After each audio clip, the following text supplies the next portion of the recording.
So nandito tayo sa Petron. Nagpagas tayo ng 500 pesos. So 73.56 per liter. Tapos 6.7 lang. Yun lang. Grabe, no? Yun lang, 500 pesos. So pupunta muna ako ng ano ngayon, Susana Heights or Southwoods. Alam na kung saan nakapad pa rin. Magpapakabit lang tayo ng RFID. Tapos kung maabot tayo ng Calax para makapagpakabit na rin ng Easy Trip, para kompleto na tayo ng South at North. So okay, simulan natin ang nangyari. So eto nga, pumasok tayo kahapon, kinuha natin yung Venturi 500 sa Caloocan. So bagong Venturi to, hindi to yung luma natin na Venturi. So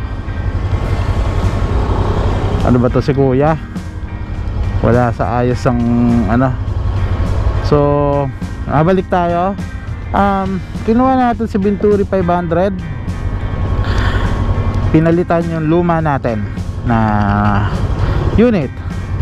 So bakit? Naipasok natin siya as lemon unit. So may tumulong sa atin si Attorney Jem, si Sir Eugene, si Sir Bong, yan. So mga tropang Venturi. Kagandahan lang dito talaga, si Bristol Caloocan ay napaka-operative naman. Hindi naman niya pababayaan yung mga tao or yung customer nila.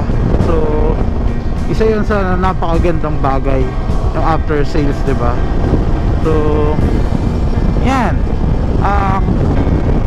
tuloy na tayo sa Boss Ironman.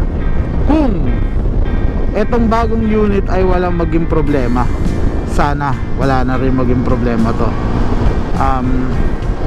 Sinuli kasi natin yung unit na isa, marami talaga naging issue nung Venturi ko na yon.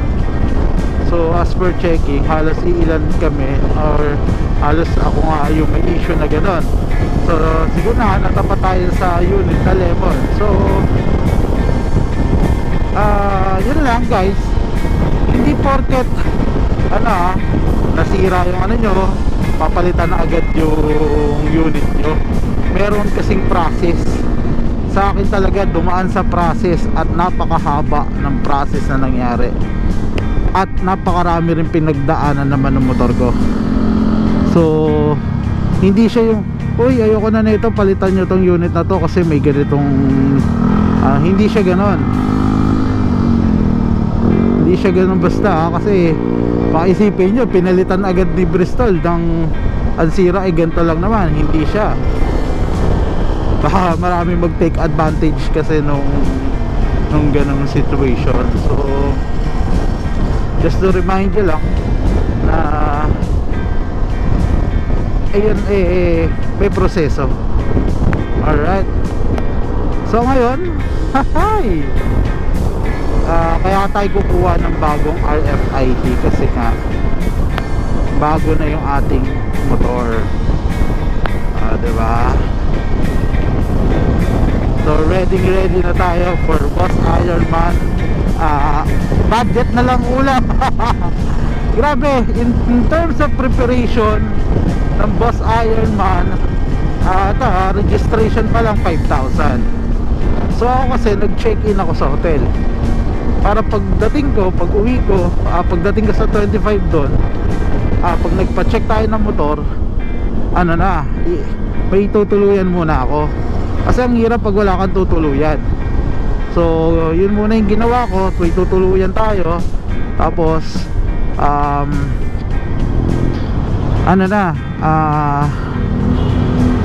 pati hanggang makauwi.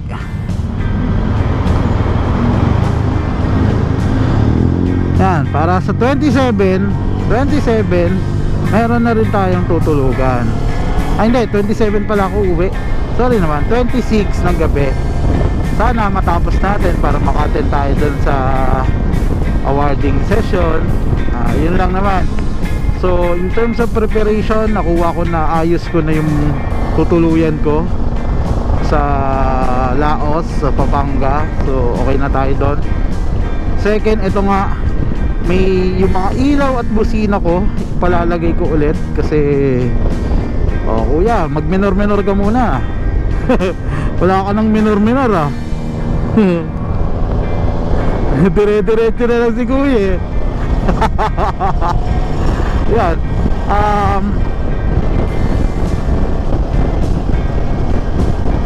Ano na ba? Si Boss Ironman ilaw. Ito, kinukompleto na natin. Actually, nakabili na ako ng isa. Kailangan ko na lang ng isa. Yung laser gun nga. So, busina okay na. Tapos, kailangan ko mag 500 kilometers tong motor. Kasi, bago nga. So, kailangan mo magpa-change oil agad tayo. Para pagdating ng 25-26, malinis na lahat. So, ano bang ginagawa nating preparation? So ako medyo nagda-diet ng konti. Nagda-diet ako kasi ang bigat ko talaga, promise, ngayon. So para medyo ano lang, in preparation sa katawan, nagda-diet tayo. Hindi naman diet talagang ano, at least mabawasan lang ako ng 5 kilos sa loob ng bago mag-start o sa 25 magbawas lang tayo ng 5 kilos.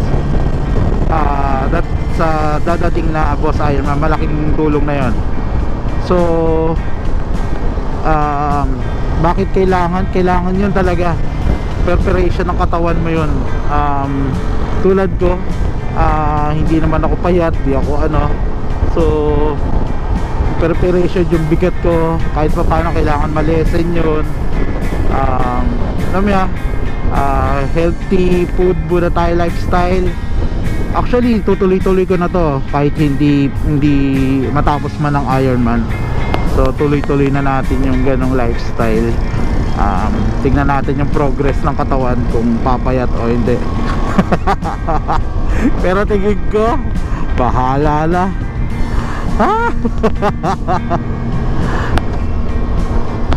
Yun lang. Ano pa ba? Anong preparation ang ginagawa natin? Okay naman na. Yun na lang. Single tayo. Individual ako. So single na, individual pa. Actually individual. So pero baka sumama ako sa flow ng ilang grupo. Pwedeng kasama ako sa grupo nila Les or sa tropang Venturi. Baka alin doon saan ako sasabay. Basta ang mangyayari sa akin, mag-chill ride lang talaga tayo. Hindi ko siya babakbakin, hindi ko para makipag-unahan sa kanila. Sabi nga ni J-Mac, diba, hindi mo kailangan ng matulin na motor, ang kailangan mo matinding mindset. Yan. Kasi hindi biro ang 24 hours na nagda-drive ka. Yan, so tayo at least kahit tayo pa paano meron na tayo experience sa pagda-drive or endurance sa 1,000. Yun nga yung Men of Steel, isa tayo sa mga finisher. Pero that time kasi group of 10 kami. So coordination namin okay, wala tayong problema doon. Yung flow, saktuan lang. Ito kasi ngayon pwede ako mahatak eh. So yan guys, malapit na. So meron ako nakilala kahapon, sila Shed Culture, sila Mau Manikis. Yan, so idol ko na yan since nung wala pang YouTube si Mau. Yung kasama pa lang siya ni Motodeck. So nung nagkaroon yan, antes pa lang sinimulan ko na panoorin yan. Ang ganda kasi nung video nila. So at kahapon nakausap ko yung team nila kasama sasali sa Boss Ironman. Napakabait nila, grabe, na starstruck talaga ako kahapon nung kausap ko sila. Sobrang starstruck lang ako. Actually kung ano yung nakikita nyo sa video, yun talaga sila, promise. Oy. Oy. Yan. Medyo ipapababa ko kasi tong ano, ipapababa ko yung shock nito sa harapan kasi nga matataasan pa ako, hindi pa ako pwede dito. Oy, teka lang ha. Yan. So naninibago ako ngayon kasi nga medyo nataasan ako sa kanya kasi yung shock hindi nakababa ng 1 inch. So ipapababa ko pa to ng 1 inch kasi.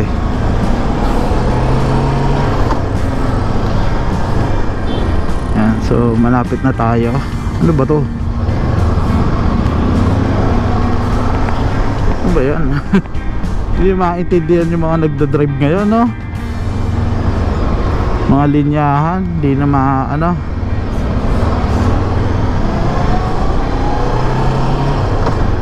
Ano ba nangyayari sa atin ngayon? Parang ang gulo-gulo lang, dami-dami nating iniisip, no? Kahit sino ngayon, dami-dami nang iniisip eh. Ultimo sa daan, di na magkaintindi yan eh. Ano ba talagang mga iniisip natin? So yun lang guys, may update ko kayo. Yeah. So ayan, nandito na tayo sa Southwoods. Hanggang alas 6 lang pala dito sa southbound. Yung pa north yata yung ano, mga nasa 24 hours. So ayan, alright, tama na tayo. Ayan, so problema tayo ngayon, mag-Ironman na wala tayong RFID. So hindi pa nila alam kung kailan magkakaroon. Nakakaasar. Ba't gano'n? Magkakaroon ng delays, ha? Yun nga eh, dapat hindi magkaubusan eh. So alam naman nila yung ano dyan. So ewan ko ba't nagkakaubusan. Ay nako. Haha. Problema tayo, wala akong RFID. Yun lang.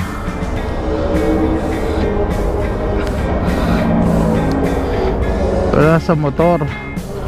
Ay, ano ba yan? So wala. Kalax muna. Tingnan ko muna sa Kalax.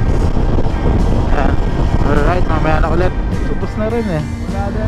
Tsaka sa Skyway stage 3. Ubus ngayon yan, sir. Hi. Sige boss, thank you. Boss, dito ano tawag dito? Sa Kalax, iba to, 'di ba? Dito baka meron dito, no? Thank you. So, sad to say, wala talaga. Damn. Pero kailangan natin, actually ang importante makuha ko yung north. Kasi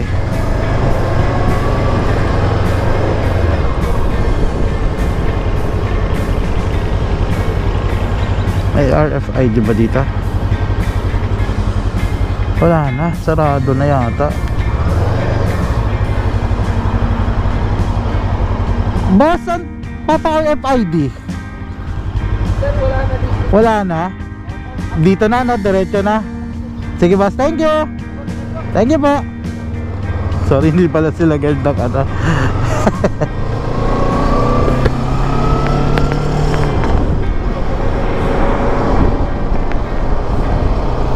Yan. So, ito na. Kilomotor na natin ang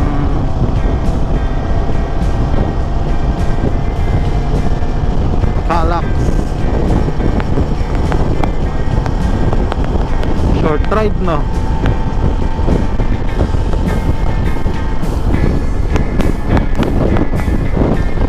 Lakas ng hangin. So sad to say, sa Panorth ako, pabalik na naman tayo. Gastos.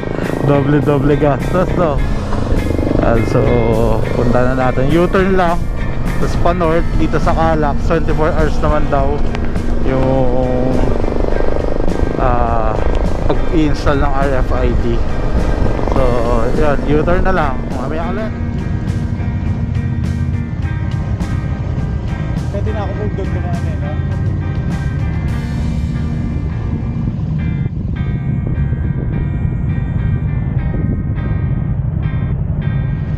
Alright. Thank you, ma'am. Oo. Ha? Ito, nandito na lahat.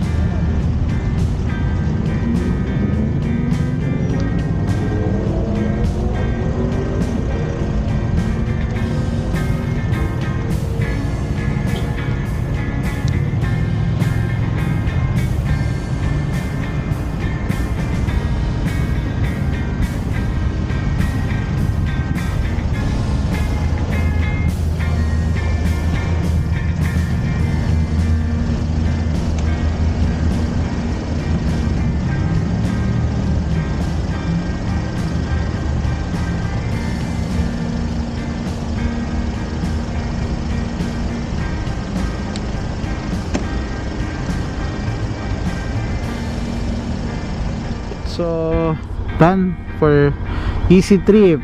So auto sip na lang, wala tayo. Yun na lang. At least naging productive naman yung araw natin kaysa sa wala, di ba? Alright, pauwi na. So salamat mga ka-Squammy. Pero dadaan pala ako sa Southwood, sa titingnan ko. So salamat mga ka-Squammy. Alright.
So guys, wala talagang umikot na ako.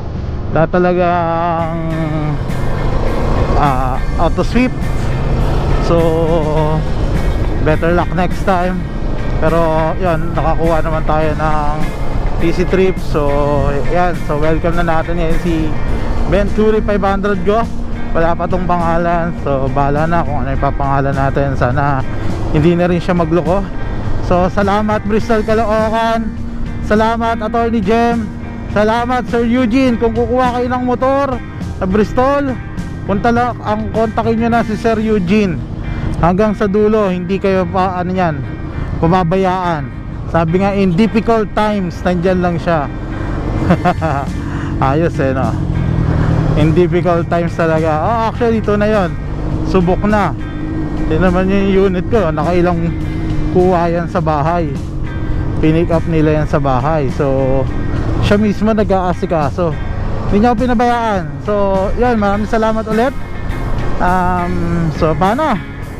Siguro may isa pa tayong vlog na gagawin, or wala na, baka sa Boss Ironman na ulit. So wish me luck guys, na matapos natin yung Boss Ironman ng safe. Ayos lahat, ayos motor. Sana lahat ng rider nakasali ay matapos ang Boss Ironman. So lahat kami makauwi sa mga kanya-kanya namin pamilya. So yun alright, yeah. Shout out. Talaga naman pag stoplight kala mo kareran. Alright, yeah.